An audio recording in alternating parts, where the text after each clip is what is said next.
এসপিসিসি থেকে যাবতীয় ফর্মালিটি পুরো করে আমাদের পারমিশন সংগ্রহ করে আমরা ধীরে ধীরে আমাদের গন্তব্যের দিকে অগ্রসর হতে শুরু করলাম।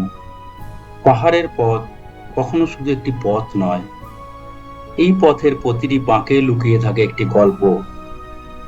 কখনো সেই গল্প নদীর, কখনো মেঘের, কখনো পাহাড়ি মানুষের, আর কখনো নিজের সঙ্গে নিজের একান্ত কথোপকথনের। এসএসপিসি থেকে আজ আমাদের যাত্রা শুরু। গন্তব্য হচ্ছে ফাকটিং। দূরত্ব হয়তো খুব বেশি নয়, কিন্তু এই পথের সৌন্দর্য, তার মাপ কিলোমিটারে হয় না।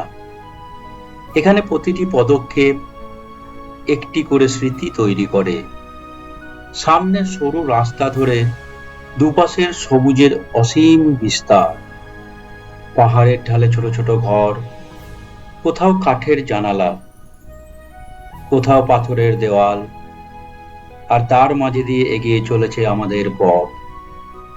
শহরের ব্যস্ততা এখানে অনেক দূরে। এখানে গাড়ির হর্ন নেই, নেই মানুষের কোলাহল, আছে শুধু পায়ের শব্দ, পাহাড়ি বাতাস, আর দূরে কোথাও বয়ে চলা নদীর গর্জন। মাঝে মধ্যে রাস্তার পাশে দেখা যাচ্ছে রঙিন প্রার্থনার পতাকা। হাওয়ায় পতাকাগুলো যখন দুলছে, তখন মনে হচ্ছে পাহাড়ের বাতাসের সঙ্গে কেউ যেন নীরবে প্রার্থনা করছে। রাস্তার দুপাশে তাকালেই চোখ আটকে যাচ্ছে, কখনো ঘন সবুজ বন, কখনো খোলা পাহাড়ের ঢাল, কখনো আবার মেঘ এসে ঢেকে দিচ্ছে দূরের পাহাড়কে। এই পাহাড়ের সবচেয়ে সুন্দর ব্যাপার হয়তো এটাই, একই দৃশ্য কখনো একরকম থাকে না। কয়েক মিনিট আগেও যে পাহাড় স্পষ্ট দেখা যাচ্ছিল, হঠাৎ কোথা থেকে মেঘ এসে তাকে আড়াল করে দিল। আবার কিছুক্ষণ পর সূর্যের আলো মেঘ সরিয়ে পাহাড়ের মধ্যে থেকে উঁকি দিতে লাগলো, পাহাড়কে নতুন করে সামনে নিয়ে এলো। প্রকৃতি এখানে যেন নিজের মতো করে সিনেমা তৈরি করে, আর আমরা শুধু সেই সিনেমার দর্শক। হাঁটতে হাঁটতে দূর থেকে ভেসে আসছে জলের শব্দ। যত এগিয়ে যাচ্ছি শব্দটা ততই স্পষ্ট হচ্ছে, এটাই পাহাড়ি নদী, বরফ গোলা জল। পাথরের বুকের ওপর দিয়ে ছুটে চলেছে, তার স্রোত কখনো শান্ত, আবার কখনো ভয়ঙ্কর শক্তিশালী। নদীর পাশে দাঁড়িয়ে কিছুক্ষণ চুপ করে থাকলে বোঝা যায় প্রকৃতির শক্তি কতটা বিশাল। আমরা মানুষ এই বিশাল পাহাড় আর নদীর সামনে কতটাই না ছোট। পথের পাশে ছোট ছোট পাহাড়ি বস্তি, কোথাও একটি চায়ের দোকান, কোথাও একটি লজ, কোথাও দরজার সামনে বসে আছেন স্থানীয় মানুষ। তাদের জীবন আমাদের শহুরে জীবনের থেকে সম্পূর্ণ আলাদা। সুবিধা কম, কিন্তু প্রকৃতির সঙ্গে সম্পর্কটা অনেক গভীর। এই মানুষগুলোর কাছে পাহাড় শুধু থাকার জায়গা নয়, পাহাড়ই তাদের জীবন, পাহাড়ই তাদের পরিচয়, আর পাহাড়ই তাদের জীবিকার উৎস। পথে মাঝে মাঝেই দেখা যাচ্ছে মালবাহী বহনকারী যে ইয়াক বা যে গাধা, সেগুলো আমাদের পাশ দিয়েই অগ্রসর হচ্ছে। পাহাড়ি নীরবতার মধ্যে এক অদ্ভুত সুর তৈরি করে তারা চলে যাচ্ছে, কারণ তাদের গলায় একটি করে ঘন্টা লাগানো আছে। একটি একটি করে পা ফেলে সেই পশুরা তারা এগিয়ে চলে। কোনো তাড়া নেই, কোনো অভিযোগ নেই। তাদের দেখে মনে হয় পাহাড়ে চলার সবচেয়ে বড় শিক্ষা হয়তো এটাই, ধীরে চলুন কিন্তু থেমে যাবেন না। রাস্তা কখনো ওপরে উঠছে, আবার কখনো নেমে যাচ্ছে, কখনো পথ সরু হয়ে আসছে, আবার কখনো পথ চওড়া হয়ে যাচ্ছে, আবার হঠাৎ সামনে খুলে যাচ্ছে এক বিশাল উপত্যকা। দূরে পাহাড়ের পর পাহাড়, একটির পেছনে আরেকটি। মনে হয় এই পথের যেন কোনো শেষ নেই।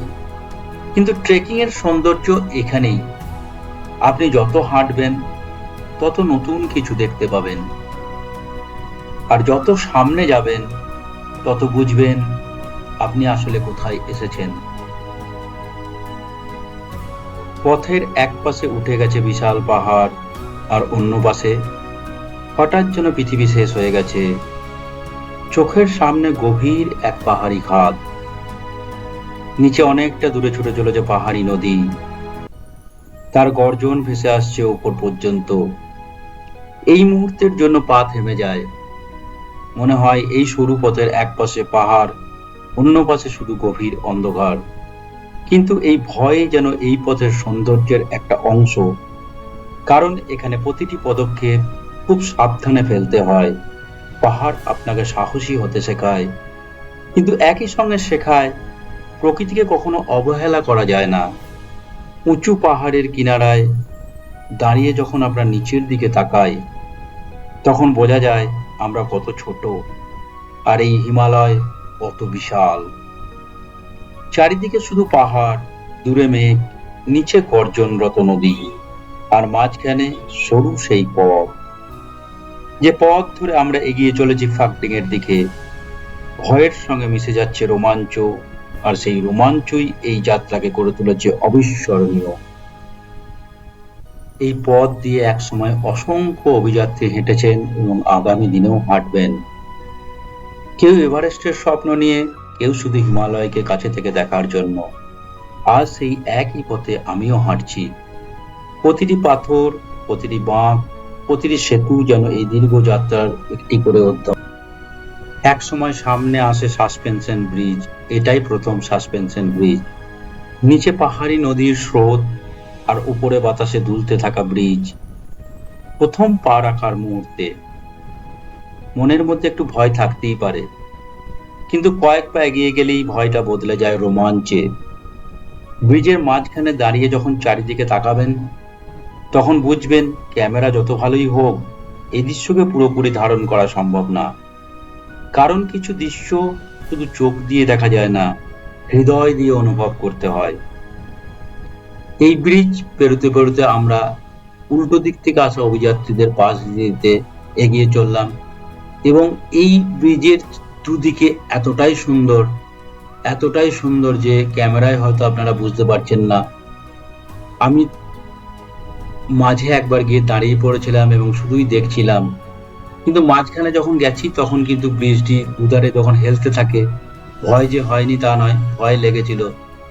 কিন্তু ভয় থাকা সত্ত্বেও আমার সামনে যিনি আমার গাইড, তিনি দেখুন কেমন করে দৌড়ে যাচ্ছেন এই ব্রিজ। ওটা এদেরই চলার পথ, কারণ উল্টো দিক থেকে যে মালবাহী পশুরা ছিল তারা আসবে, এবং আমি যতক্ষণ না ওপারে যাব ততক্ষণ কিন্তু তারা ওপারেই দাঁড়িয়ে থাকবে, আসতে পারবেন না। সেই জন্যই আমার যে গাইড সে আগে যাচ্ছিল, কেন ব্রিজটি এতই সরু যে ক্রস করে দুদিকে যাওয়ার মতো জায়গা নেই। থাকলেও আমাদের মতো যারা টুরিস্ট তারা কিন্তু যেতে ভয় খাবে, সেই জন্যই ওরা দাঁড়িয়ে থাকে, কেন এটা আমাদের অভ্যস্ত নয় এভাবে পেরোবার জন্য। অবশেষে ব্রিজটি পেরোলাম এবং খুবই আনন্দ হলো এই ব্রিজ পেরিয়ে, এবং আমি উচ্ছ্বসিত এই প্রথম সাসপেনশন ব্রিজ পেরিয়ে যাওয়ার পর। দেখুন ব্রিজ থেকে ঠিক নিচে নামার পরেই এই মালপত্র নিয়ে যেসব খচ্চর দাঁড়িয়ে আছে, সেই সবরা উল্টো দিক থেকে এরা পেরিয়ে যাবে, অর্থাৎ লুগলার দিকে এরা যাচ্ছে মালপত্র নিয়ে। আর আমরা ধীরে ধীরে দেখুন রাস্তাটা আবার নিচের দিকে নেমে যাচ্ছে। তো এইভাবে একবার উঠছি একবার নামছি, এবং যে রাস্তা সেই রাস্তা আমরা ধীরে ধীরে ফাকডেঙের দিকে অগ্রসর হচ্ছি, এবং দূরে ধীরে ধীরে সূর্য ম্লান হয়ে আসছে। अभी पता लग रहा है एवरेस्ट ट्रैक क्यों हेलीकॉप्टर में करता है, सब स्लो हो गया है ऊपर से नीचे तक।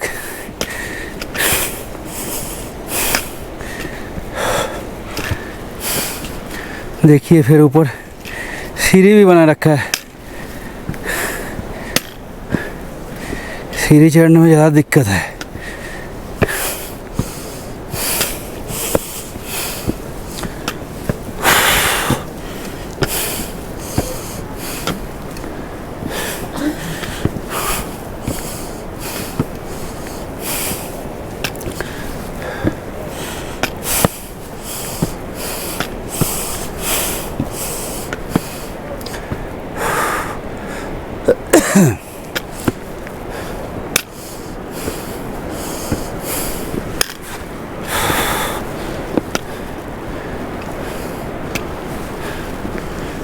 ऊपर चढ़ के कितना बढ़िया रेस्टोरेंट बना रखा है। यहाँ चढ़ के आओ, थक जाओ, रेस्टोरेंट में खाना खाओ। ओह,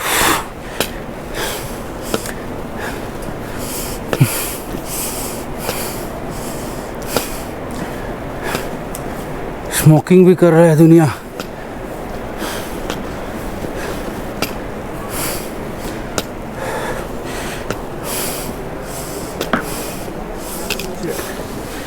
मैं भी घुमाऊंगा।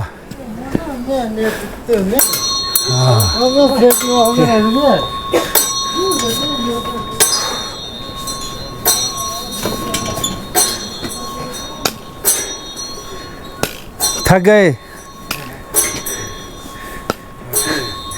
इतना भारी, हम इतने में ही थक जाते हैं।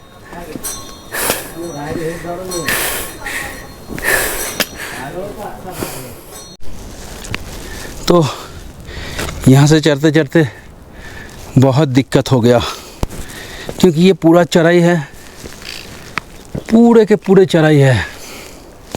हर बीच बीच में ये मंदिर है, मंत्र लिखा हुआ है, घंटा है। ये घूम के हम नहीं पे आ पाएंगे, कोई कोई घूमने के लिए जा रहा है सीधा। और 11 बजे से शुरू किया, अभी 2:30 बज रहा है, तो 11, 12, 1, 2, 4.5 घंटा हम चल चुके हैं। तो दोस्तों, आज थोड़ी देर में पकडिंग पहुंच जाएंगे। आज का ट्रेल वहीं ख़त्म कर देंगे, बस आज का ट्रैकिंग। कल फिर वहीं से नामची बाज़ार। आज इतना चढ़ने के बाद भी एलिवेशन गेन नहीं कर पाए, क्योंकि पकडिंग लुकला से नीचे है। देखिए कैसे चलना पड़ रहा है, इतना ऊंचा है।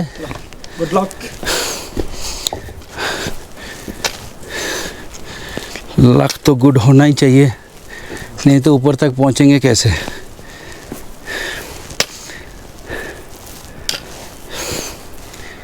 ये लास्ट वाला चढ़ाई बहुत दिक्कत कर गए।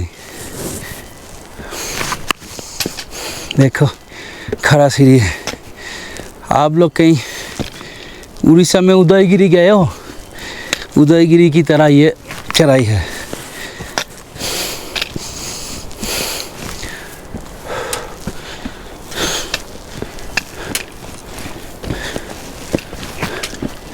हम चलेंगे राइट साइड में, क्योंकि ज़्यादा रास्ता तय करना हमारी बस की बात नहीं है। यहाँ ऑक्सीजन लेवल तो बहुत है, लेकिन चढ़ाई की वजह से हमें सांस फूल रहा है, और वीडियो करते करते बोलने में और ज़्यादा फूल जाता है।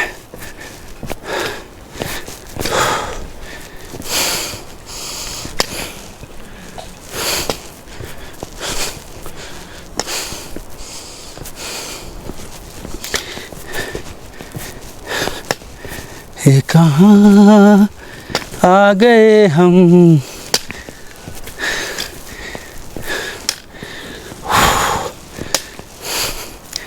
अभी हमें रोडोडेंड्रॉन दिखाई नहीं दिया, शायद नामची बाजार के ऊपर ही मिलेगा। No. फिर It's not the season for the rhododendron flower. This season This is not the season. Season what time? Late February or the March. या winter Not the winter. End of the winter. Yeah, end of the winter. Okay, पेड़ तो दिखाई देगा, rhododendron का पेड़। Absolutely. फूल नहीं मिला तो क्या हुआ, पेड़ ही देखेंगे। क्या बोलते हैं रोडोडेंड्रन को? कौन सा, इसके लिए कोई भी स्टोरी है ना? Nepali? हाँ, Guran? रोडोडेंड्रन की स्टोरी है ना कोई, प्रेम कहानियाँ? नहीं, Not that I know. चलो Maybe I'm not that interested in the love stories. Okay. जिंदगी में प्यार ना हो तो क्या होगा, सब कुछ सूख जाएगा ये फूल पत्ता। हम प्यार नहीं करते तो इधर आते नहीं, ये भी एक टाइप की प्यार है नहीं। लड़की से प्यार करना ऐसे कोई मतलब है? प्यार तो किसी से भी हो सकता है, पहाड़ से हो सकता है, जंगल से हो सकता है, पेड़ से हो सकता है नहीं। जो स्विमिंग करता है उसको नदी से प्यार है, और हमें तो सबसे प्यार है।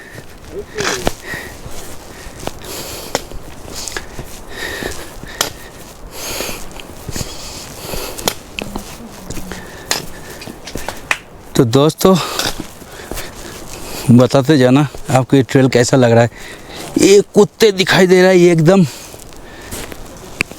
हमारा जीको की तरह है। हमारा एक कुत्ता था जीको, उसकी तरह है एकदम लैब की तरह, लेकिन है ये देसी कुत्ता, लग रहा है लैब है।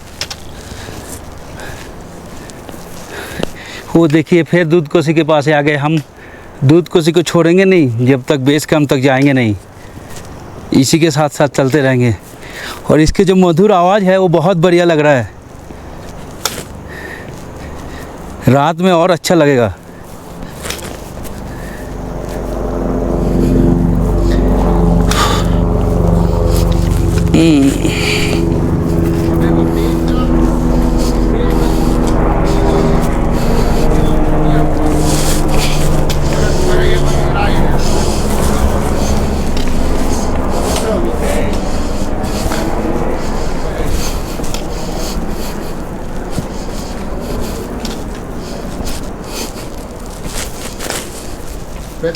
L'ho fatto con uno zaino spagliatissimo perché non continui io mi dico पगडिंग की ऑपोजिट साइड दिखाई दे दिया हमें, है नहीं? पगडिंग की ऑपोजिट साइड वो है। il prossimo viaggio che fai fallo con questo चलो चलो मितवा अभी दूध कोसी में। militare comunque non dico datato mai usato perché lui è tipo era colonnello non mi ricordo देखा comunque è abbastanza datato Chi vuol non era molto comodo portare era molto tipo cazzi क्या बोल रहे हैं बाप रे बाप। i tuoi cazzi ma vorrei fare militare non raddoppi no? Non come adesso che i militari li fanno devono sempre dall'altra parte oddio beh anche all'epoca Ah, non idea.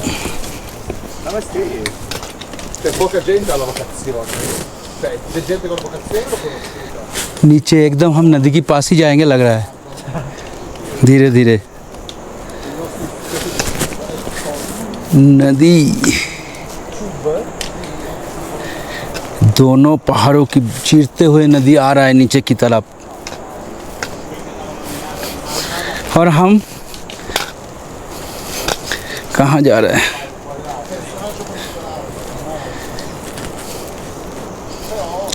इतना चढ़ के भी एलिवेशन गेन नहीं कर पाएंगे, आज loss कर पाएंगे। क्या फ़ायदा होगा फिर? कोई फ़ायदा नहीं।